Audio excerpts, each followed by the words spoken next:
Good morning, good morning, good morning. Welcome back to Amazing God YouTube channel.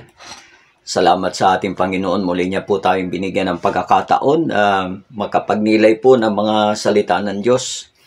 Lalong-lalo na po sa mga huling panahon na ito. Okay? Pagkat alam naman po natin na ang mundo ay hindi ho siya pabata, no? Ang mundo ho ay patungo na sa pagtanda, no? At sa mga panahon na ito ay alam naman po natin yung kasalukuyang mga nagaganap, ano? Partikular dito po sa lugar po ng bansang Israel na tinatawag po na bayan ng Diyos laban po sa Hamas, no? So, klaro po sa atin yan na hindi naman ho kalaban ng Israel ang Palestinian people, no? Nadadamay lamang po sila dahil nga sa kagagawan po ng Hamas na kung tawagin po ito ay mga teroristang grupo, no? Kaya nawa doon po sa ating pong mga kapatid na mga Palestinian o Muslim brothers ay wag po nating isipin na ang Israel po ay laban sa Muslim o kaya Palestinian brothers. Ang kalaban po at ang gumawa po ng krimen sa Israel ay hindi po ang lahi ho ng Palestinian people, kundi ito po ay mga tao na kung saan ay nais na maghasik po ng terorismo sa panig ho ng Hudyo o ng Israel at sa panig ho ng Palestinian people at ng iba't iba pang mga lahi. Sa pagkakataon po ito ay atin pong pag-uusapan ng isang payak na paksa patungkol po dito sa tinatawag na World War III, no? Ito po ay digmaang o ikatlong digmaang pangdaigdig sapagkat tapos na po yung una at pangalawang digmaang pangdaigdig, no? So, pag-uusapan po natin ito sapagkat maganda rin po na magkaroon po tayo ng kalaman pang sa gayon ay kahit papano ay makatulong upang mapayapa po yung ating pong damdamin at kaisipan, no? Ayan.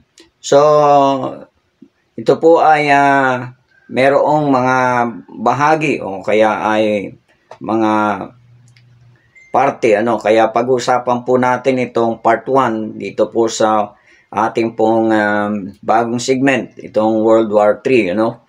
Ay ang ating pong pag-usapan ngayon ay ang hadlang sa World War III. Ayan. So, ibig pong sabihin ay ang World War III ay possible na ito po ay mangyari, no? Kung ang humahadlang po ay aalisin, no? At kung hindi naman aalisin ang humahadlang, ay ibig sabihin, hindi ho magkakaroon po ng kaganapan ito pong sinasabi ho na World War III. Ayan. So, kaya una po nating lilinawin dito po sa ating pong paksa ay ano ba itong sinasabi napapakinggan po natin na World War III o kaya ay ikatlong digmaang pangdaigdig. Okay? So, ito pong World War III ay malinaw po ang description ng Biblia na ito po ay tumutukoy po sa labanan, no, ng mabuti at ng masama.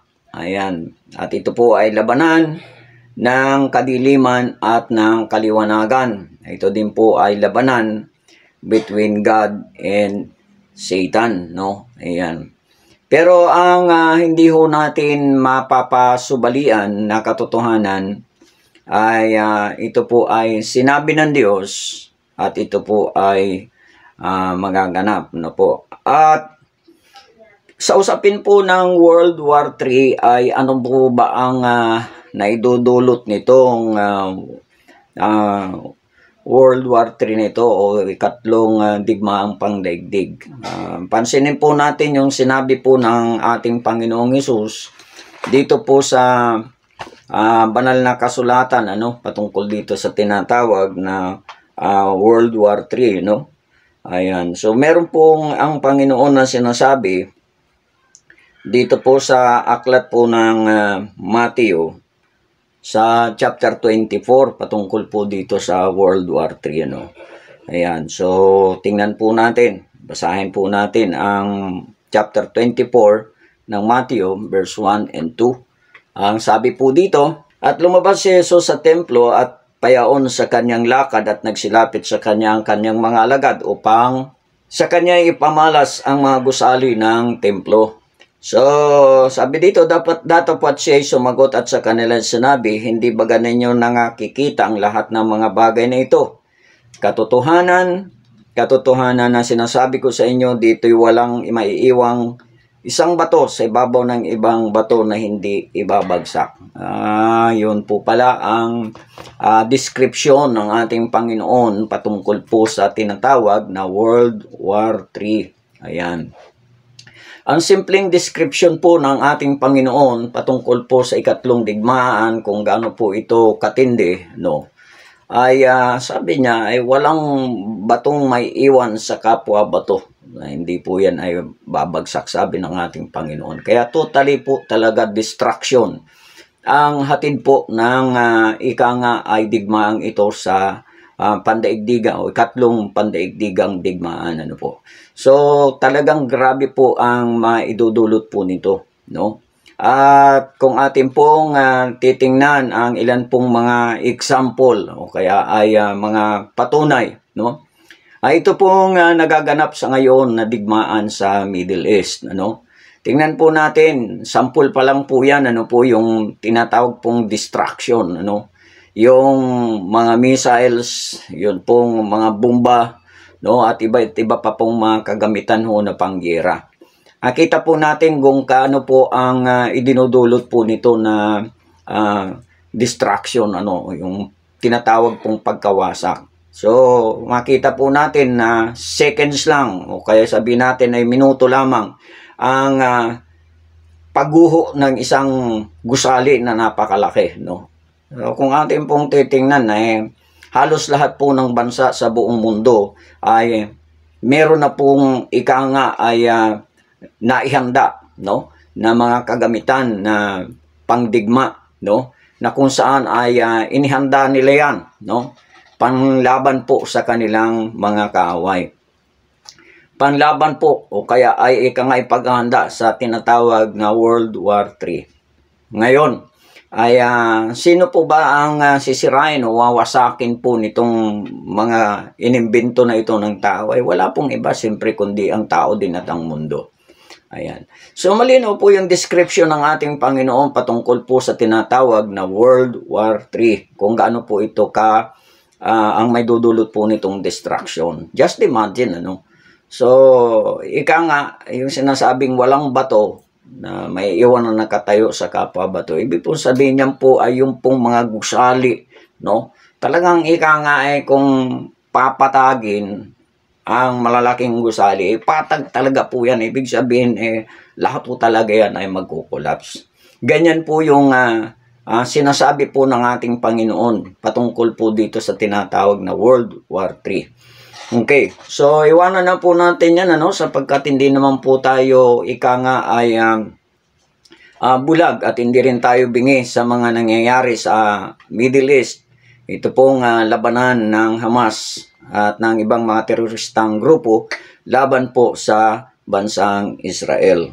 Ayan. So, sinagot lang po natin yung unang tanong na ano po ba ang World War III.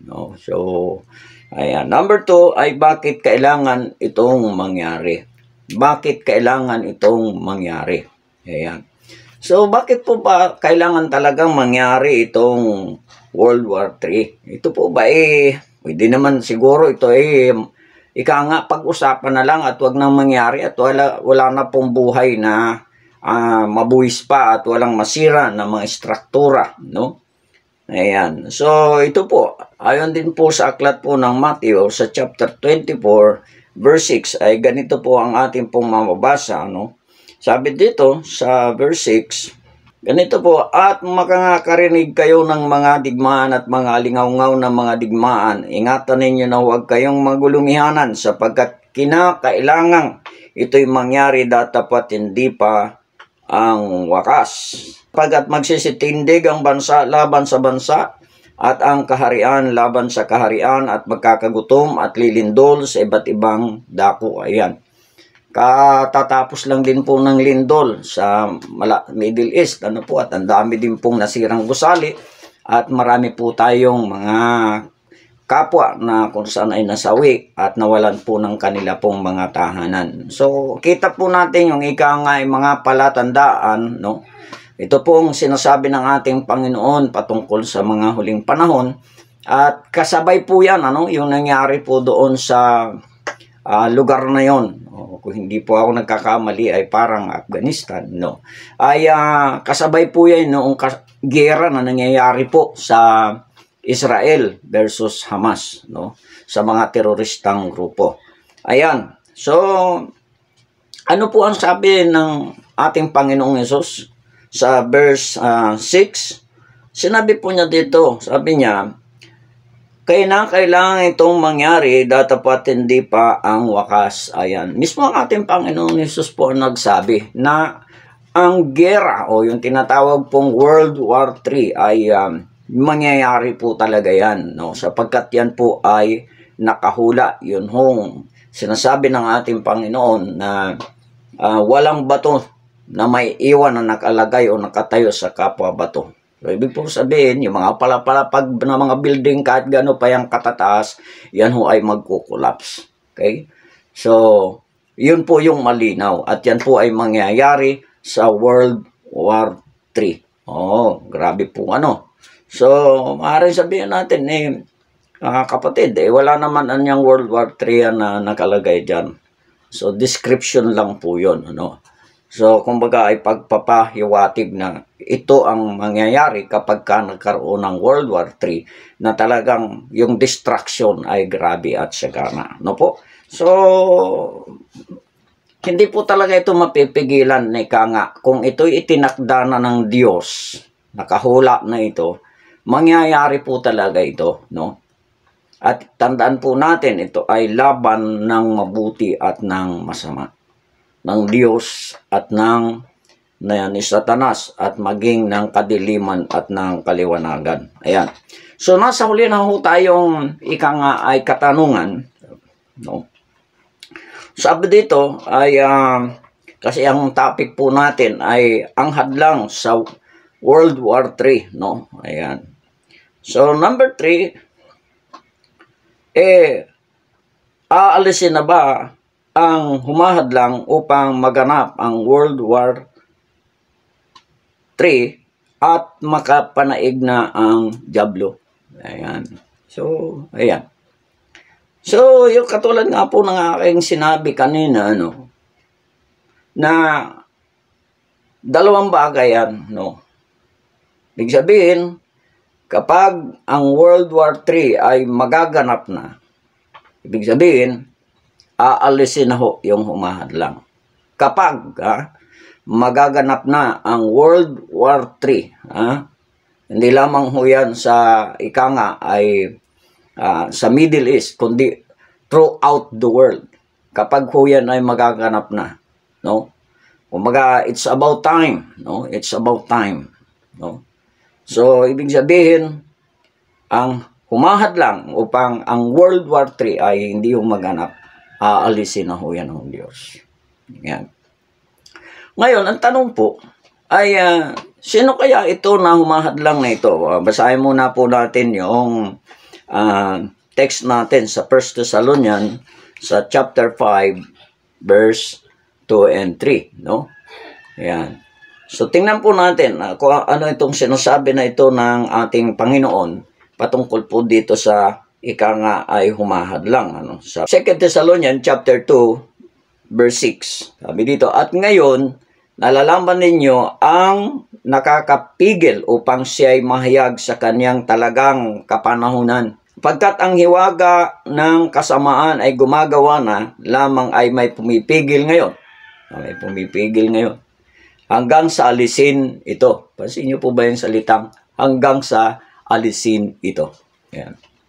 O, ibig pong sabihin, related po dito po sa pinag-uusapan po natin na World War III. Kasi ito po, mangyayari itong World War III kapag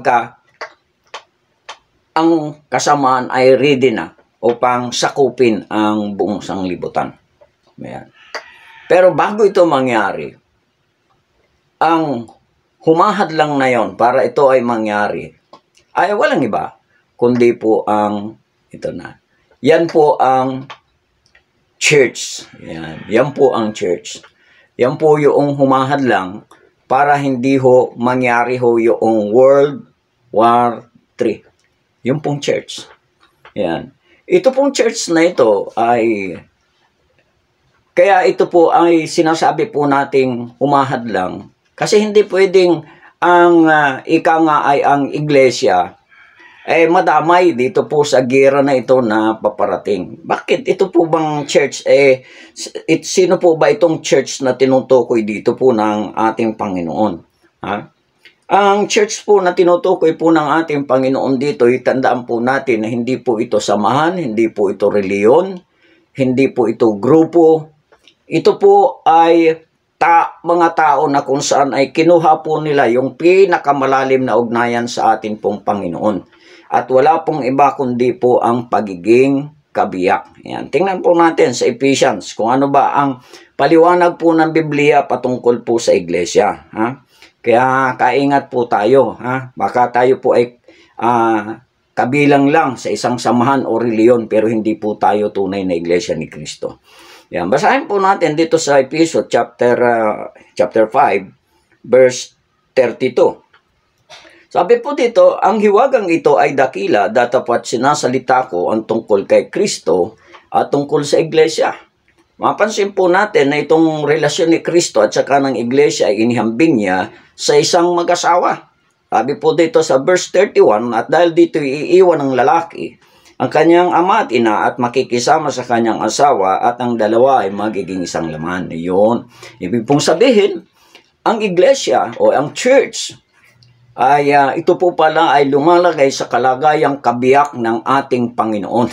Ayan, kabiyak ha, kabiyak.